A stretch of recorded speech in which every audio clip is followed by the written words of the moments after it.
Matthew chapter 5. Now when Jesus saw the crowds, he went up on a mountainside and sat down. His disciples came to him, and he began to teach them. He said, "Blessed are the poor in spirit, for theirs is the kingdom of heaven. Blessed are those who mourn, for they will be comforted. Blessed are the meek, for they will inherit the earth. Blessed are those who hunger and thirst for righteousness, for they will be filled. Blessed are the merciful, for they will be shown mercy. Blessed are the pure in heart, for they will see God. Blessed are the peacemakers, for they will be called children of God.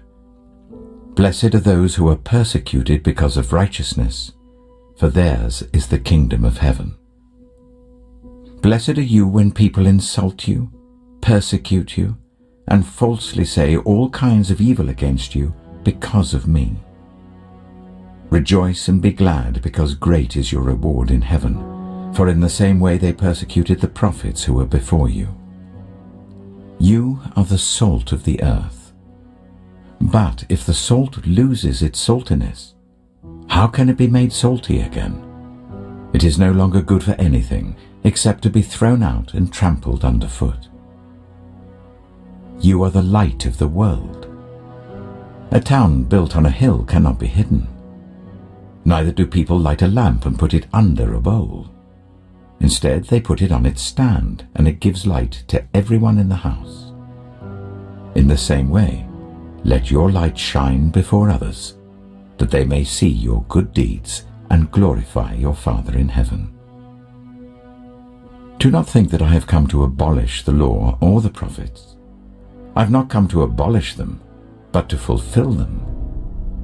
For truly I tell you, until heaven and earth disappear, not the smallest letter, not the least stroke of a pen will by any means disappear from the law until everything is accomplished. Therefore, anyone who sets aside one of the least of these commands and teaches others accordingly will be called least in the kingdom of heaven. But whoever practices and teaches these commands will be called great in the kingdom of heaven. For I tell you that unless your righteousness surpasses that of the Pharisees and the teachers of the law, you will certainly not enter the kingdom of heaven. You have heard that it was said to the people long ago, 'You shall not murder, and anyone who murders will be subject to judgment.' But I tell you that anyone who is angry with a brother or sister will be subject to judgment. Again, anyone who says to a brother or sister, 'Raka,' is answerable to the court, and anyone who says, 'You fool,' will be in danger of the fire of hell.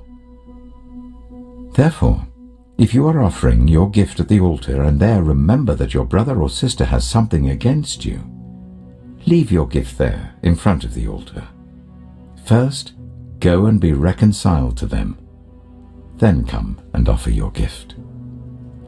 Settle matters quickly with your adversary who is taking you to court. Do it while you're still together on the way, or your adversary may hand you over to the judge, and the judge may hand you over to the officer, and you may be thrown into prison. Truly I tell you, you will not get out until you have paid the last penny.